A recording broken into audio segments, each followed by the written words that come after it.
Hi, everyone, and welcome to the Special Aim podcast. I'm pleased to be joined today by Jim Roddy, the president and CEO of Retail Solutions Providers Association, known as RSPA. RSPA is North America's largest community of value-added resellers, software developers, vendors, and distributors in the retail, restaurant, grocery, and cannabis verticals. RSPA is celebrating its 75th anniversary, and to learn more, let's talk with Mr. Roddy. Jim, welcome to the podcast. Mike, thanks so much for having me. Really appreciate it. So to start, can you tell us how RSPA got started? Sure. Perfect timing for your question. So RSPA is celebrating its 75th anniversary. So if you do the math, started in 1948. It was a collection of cash register dealers. And so they were first loosely organized, just sharing best practices with one another, but then they formally started to get together to see how they could help each other out. And one of the biggest things that they needed to do was, this is going back when NCR, right, National Cash Register at the time, they were all dealers of NCR, and there were some unfair practices that NCR was engaged in, anti-competitive stuff, things that actually John Patterson, who was a lead for NCR, got indicted on, along with a whole bunch of other executives there. So this wasn't just like some minor squabble or disagreement. And so these dealers decided to band together to see, could they work together with one voice and get NCR to move in a direction that's going to be more, probably didn't call it channel friendly back then, but essentially was more channel friendly, actually turned into a lawsuit, which the organization won. It was back then called the ICRDA, Independent Cash Register Dealers Association. And so they won that lawsuit and then continued to branch and morph from there. So obviously now we're a retail technology association, going well beyond what was the cash register, the point of sale, everything around it in store, and then also getting into an omni-channel and all the other services that merchants need, in the restaurant, retail, grocery, and all the sub niches that are underneath as well. And if folks want the longer story, again, we're celebrating this year our 75th anniversary. We just launched at our Retail Now trade show in late July, a great 10-minute video that we put together about the history of the association. So if anybody just does a Google search for RSPA and 75, you'll get to our 75th anniversary page and be able to watch that video. But trust me, you will not be disappointed. Like, people think, oh man, history, put me to sleep. What is it, just a PowerPoint going through? It's very professionally done. One of our members ran point on that, and a lot of our members participate in it to tell the RSPA story. Great. No, it's really good stuff, and I would suggest people to go and visit that webpage as well. And so when did you get involved with the organization, and can you give me an overview on how your role has grown over the years? Yeah, so it's hard for me to answer that question in terms of like, when did I join? So I joined full time in 2019, but actually I've been a volunteer with the association since 2006. So I was with Business Solutions Magazine. That's where I got to know Mary Lou and the AIM team. So you guys were in the Pittsburgh area. I was in Erie, Pennsylvania at the time, which folks in Pittsburgh know is 2 hours north, but most people in the world don't know where Erie is. And so I was with Business Solutions Magazine, and in 2006 is when I started getting engaged. And that's when the association was moving from just that group of dealers into a full industry association. So I served as a volunteer for many years on a lot of different committees, attending the Retail Now trade show, the Inspire Winter Leadership conference. And then also we hosted conferences of our own. So we had the RSPA had front and center and promoting it at those events as well. Then I was elected to the board, served as board chair right around 2014. It was a one-year term of what that was. So that's really been the metamorphosis, right? So I've been working for many years outside of the organization, but now I am part of a team of 10 full-time employees. And so our job that we see it is to serve our members, and our members can be, for the most part, it's VARs. We have over 450 folks who fit into that VAR managed services provider category. Our fastest growing segment of our membership is software developers. So we're helping ISVs find VARs and vice versa. Then we have a lot of hardware vendors, payment providers, distributors. And so our job is to have that entire group of folks. We help them connect with one another to build partnerships. We also provide education for them, formal education or informal education, where they're all meeting with one another. We produce a lot of content on their behalf, but we even go as far as we have 2 dedicated full-time member services managers. And so they are making connections inside of our community in order to make sure that we're accelerating the success of our members. And we also have a full-time business development specialist. And so his job is to go and recruit new members and to really build up and expand that community so folks can form new partnerships. So Mike, maybe that was a much longer answer than what you wanted, but again, it's been a long and winding road for me personally. But again, our team of 10 really takes our responsibility seriously to accelerate the success of our members, not just to host an event, right, or to build a membership directory. Whatever we can do to help improve their outcomes, that's what we wake up and do every day. Great. No, that was great. And how has the point of sale channel industry evolved over the last 75 years? Good question. I'd say the biggest change is we no longer refer to it as the point of sale industry, the point of sale channel anymore, because what our members provide and what's going on in this community goes well beyond the point of sale. In fact, I presented at Retail Now our State of the Industry report, and I had to define what industry, and we had POS with a big X through it. Not that point of sale isn't important anymore to the space, but again, it's expanded well beyond that to get into all sorts of different technologies and services. And so I'd say that the change, like if you're looking, you'd zoom back and see a 75-year roadmap, started off with mechanical cash registers. That's what everything was about, right? These big, honking heavy machines that folks would move. Then it moved into ECRs, electronic cash registers, then to the point of sale. And now it's really expanded where the point of sale is almost one node and it's the central hub of everything. But now it's all the peripherals that are around, right? Cash drawers, receipt printers, touch screens, things of that nature. But our industry no longer focuses anymore on just what's 20 feet inside the front door, because everything is now on the network. And I guess that kind of ties in with the biggest evolution. Because everything is on the network, everything can be in the cloud. Since everything's on the network, the point of sale can be integrated with the digital signage, can be integrated with the inventory, can be integrated with everything that's online, and those all work together. And so what we've seen is what we're dealers and then became resellers and then became VARs. We're seeing that even though they call themselves VARs, they're very much acting like the MSPs, the managed services providers, because while they are selling, some hardware, obviously that's the heart of what goes on in the store, most of what they provide is some sort of service or software or something that isn't tangible, right? Like back in the day, in fact, one of our members was showing me like, man, my elbows are all bruised because I'd be carrying these cash registers of banging my way through a door in order to get in there. Well, our members now, they can't carry anything, right? They don't drop much on their feet anymore outside of the initial installation of the point of sale system. But again, that point of sale system is now the center of the solution, but everything is really branched out beyond that. So, it's become more technology focused, where before it was, hey, provide great service, but, it was very much people viewed it as a commodity because it was very hardware focused. But now it's really branched out, and there's almost no limit to what these VARs, these MSPs can now provide to folks in restaurants, grocery stores and retail establishments. Great. So in your previous answers, you touched upon this a little bit, but what's made RSPA so successful over the years?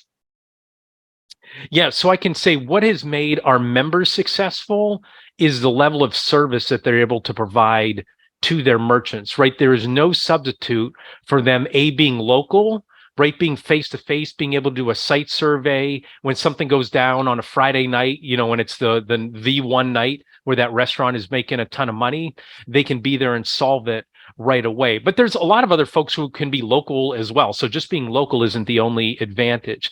So the fact that, and you guys probably know this as an association as well, the folks who are part of your association, they're not just an equal representation of the entire industry, they're the top, right? They're the cream of the crop. They're the ones who are investing in their business, investing time, investing money in terms of how can they get better.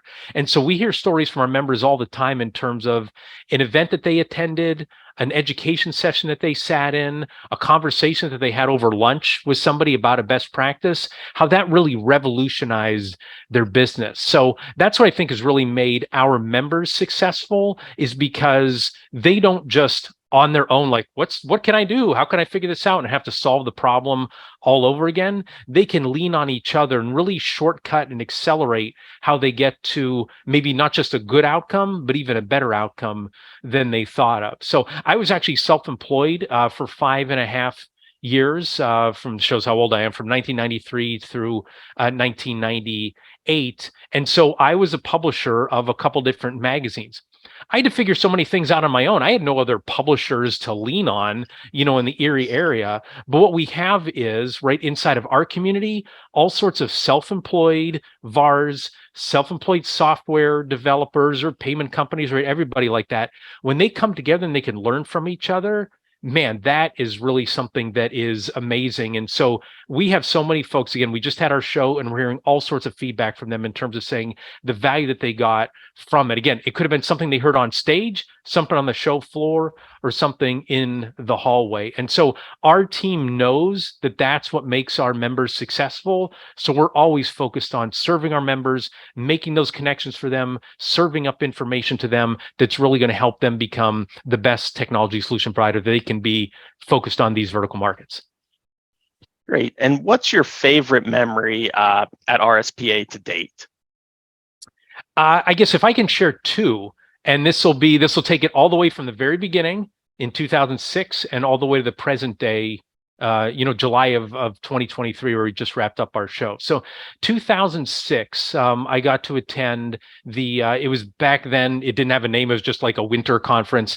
And so now it's called RSPA Inspire. It was in Jamaica. It was at a resort. And that's where the entire industry was coming together for the first time, rolling up their sleeves and saying, should we transition from a dealer association into an industry association? And those were a lot of tough conversations, right? Because this association had been in existence for over half a century at that point. And so there were folks who had some differences of opinions, but you could really see that the vendors wanted to help the resellers. And once the resellers understood that, because quite frankly, there were some bad vendors, in the space who took advantage of resellers and were not channel friendly at all. And so I got to have a front row seat to that. And that was, again, my first, engagement with the association, and to see folks really thinking together, working together, and to see the genesis of what the RSPA is today, that was really something that was neat and interesting as well. And again, an incredibly friendly community as well. I still remember Mark Olson, now the retired president of APG Cash Drawer, still an RSPA member, him saying, "You're new here. I need to introduce you to people." And so he would introduce some people. Here's somebody you really want to meet. You got to meet Jim Roddy. I'm thinking, man, this guy hasn't known me for an hour, right? He just got my backstory and he was happy to get me engaged. And so that's a special memory.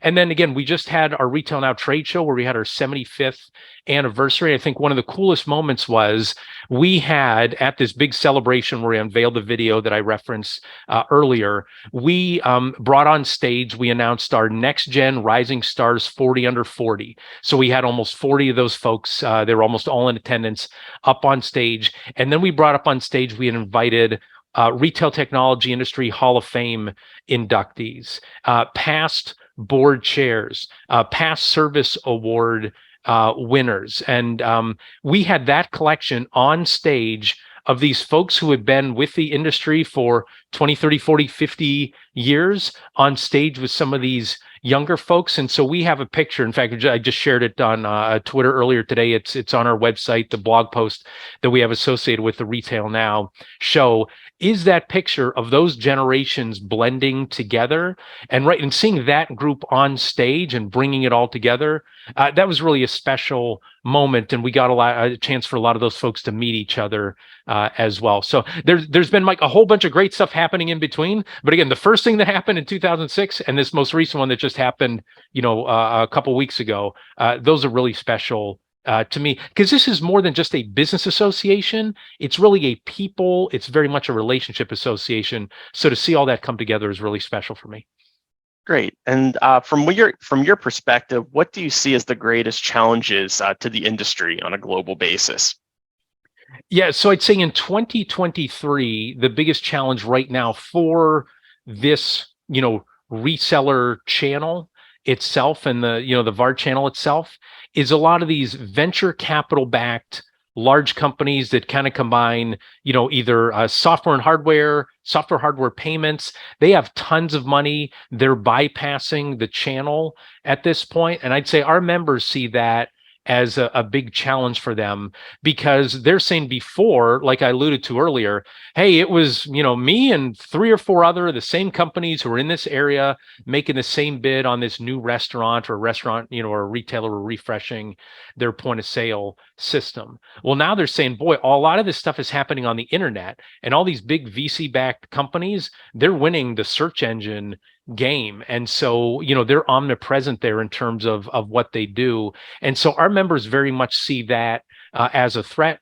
But one thing we keep talking about, again, celebrating our 75th anniversary, is that our association just has continued to adapt, right, over and over. And we've had all sorts of what people considered threats from a lot of these larger vendors. But the resellers, the VARs, and now these software developers, they've always figured out a way, right, to find a niche to be something that's better than somebody who's just an 800 number, right, or just a website. They've been able to provide that personalized, tailored, prompt, immediate service in order to compete with those folks. So again, it's a threat. It's certainly a challenge for this space, but we've seen them overcome it time and time again. Resellers and ISVs, they just really have to stay true to serving a certain niche market and providing better service than you can get, again, from the internet or an 800 number. Great. And with that, what are the greatest opportunities for the industry on a global basis? Yeah, so what we had seen over the past, decade or so, was that, the verticals, again, that we focus on: retail, restaurant, and grocery, and then cannabis is our newest emerging vertical. We saw that technology was really becoming a must. Not something that would be nice to have, but they realized, boy, for all these things to work together, I really have to lean on technology. Well, that definitely accelerated during COVID, where it wasn't just my technology in the store. It was, I have to have curbside pickup and online ordering and online reservation and pay at the table and order at the table, and that people can download things on their phone, writing QR codes, like all the stuff that anybody listening to this has seen in these stores over the past few years. So the fact that, before, resellers had to really plead with the merchant in terms of, boy, you really need technology. You shouldn't just be operating with some sort of analog system. A lot of these merchants learned the hard way about how technology is a must for them in terms of operating in efficient and effective business, whether it's online or on the channel or anything related to that. But then also because there's such a labor crisis. And we talked about this a lot at our show. The labor crisis is not a temporary thing, right? You see the unemployment numbers just keep going down and down and down. And, the number of jobs that are filled every month, like that has just been like a 2.5, 3 year run of growth. But the birth rate, right, from years ago, right, those are the folks who are in the workforce. You can't shortchange that. You can't make a baby, right now. You can't have a bunch of babies now and suddenly become 25 years old. You have to wait 25 years for that to happen. This is going to be, if not a permanent trend, we're talking about 10 years where there's going to be a labor shortage. And technology is the gap to that. We saw a lot of our, especially in the retail and grocery space, they could have embraced kiosks and self-service and self-checkout, but they're like, ooh, that's not a great customer experience. Well, now they're realizing I'm not able to hire as many cashiers as I was before. And I'll tell you what's a terrible experience is waiting in a very long line, for one of the 2 cashiers to try to scan every item. So that's where we've seen really anything related to self or self-service has really exploded. So to me, that is just a tangible example of where technology is a must. right? And so for these grocers, for these retailers, we're seeing it in restaurant as well, where you have the kiosks that folks can use. And now consumers are getting more used to that. And again, that's more technology inside of these merchants, inside of these stores. And again, that's going to be a boon for the VARs, the MSPs, and the ISVs in our space. Again, it's not a nice to have anymore. It's really table stakes at this point. And what do you see as the next big thing or trend in the industry? So, Mike, I knew you were going to ask this question, so I hope you don't mind. I'm going to cheat. I have my notes from our keynote conversation that we had at Retail Now. We have two folks that we appointed to our board a little over a year ago. Jay McBain, who's a channel analyst, and Michael LeBlanc, who is a retail analyst, retail expert. And so we asked them this question. This kind of kicked off our keynote conversation. We asked them what trends that they see. So the things that they see is, one is they said the bifurcation of everything, and that's really leading to changing buyer behavior, right? In terms of before you would go to a store and browse, well, now you can go and search for it, right? And now you can go buy it on Amazon, right? Or you can be in the store on your phone. Let me see a price here, and you can actually go and order it from somebody else right then. So that is a big trend in terms of changing buyer behavior. There's also, in terms of technologies, the ones that they mentioned were AI, machine vision, augmented reality, virtual reality. They talked about chatbots, ChatGPT, 5G, and Internet of Things. And what this is creating is, for value-added resellers, it's creating what Jay McBain called multiplier opportunities, right? Instead of just, I can only sell these technologies, there is almost now like an infinite list of technologies that a solution provider can now offer, and they don't have to add a new person on staff in order to install that thing or try to integrate it together, right? There's partnerships, there's add-on, there's APIs. The third thing that they talked about from a trend standpoint, they talked about people, which I alluded to earlier, in terms of the labor gaps are going to lead to more self-technologies. That's going to lead to new behaviors and new purchasing journeys. Like I mentioned earlier, there's many steps now from the point of where I should get something to where I should buy something. And that journey has changed drastically, and technology is inserted in a lot of those different areas as well. So those are the three big ones that Jay McBain and Michael LeBlanc had talked about at our show. The other one that I would add to it from a solution provider standpoint is a combination of offering everything as a service and getting everything on a recurring revenue standpoint, right? Gone are the days, in this vertical at least, of just having one big sale up front, right? A 5-lane store, and I'm selling all this point of sale equipment and peripherals with it, and I'm charging them, $10,000, $15,000, $20,000, something like that.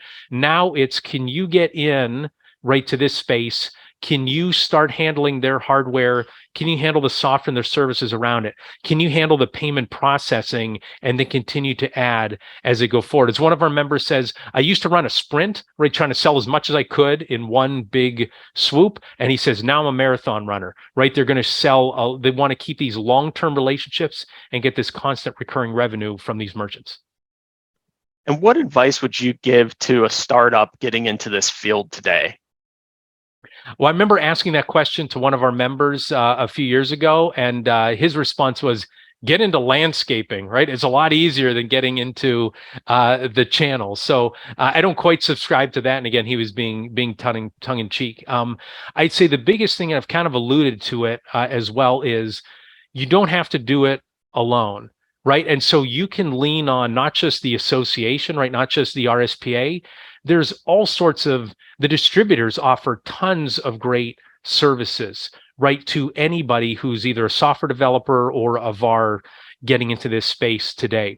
There's all sorts of the vendors who have all sorts of marketing programs or expertise that they're able to share. So that's what I would say is, in terms of, if you're a startup company in this space, yeah, your product offering is important, but what might be as, if not more important, is the partners that you end up going to market with, the partners that you lean on, the partners that you learn from, the partners who can help open up doors for you, and the partners who can help introduce you to other partners, because that is really the changing landscape today as well, not to make a landscaping joke again, but really the changing landscape is you're not just standing alone offering your own bundle.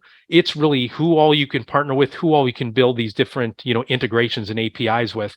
The folks who are able to master that, who are able to be that total solution provider, they're the ones that we've seen have been most successful in this space over the past 5 and 10 years. And we think that's going to be the case for the next 5, 10, 15, 20 years. Great. Well, thank you for your time and insights today, Jim. It's greatly appreciated. And we're definitely looking forward to seeing what's next with RSPA. Fabulous. Yeah, looking forward to hanging out with you at a trade show soon. I know we cross paths at some of these distributor events, so looking forward to seeing you there. Thanks for having me on as a guest.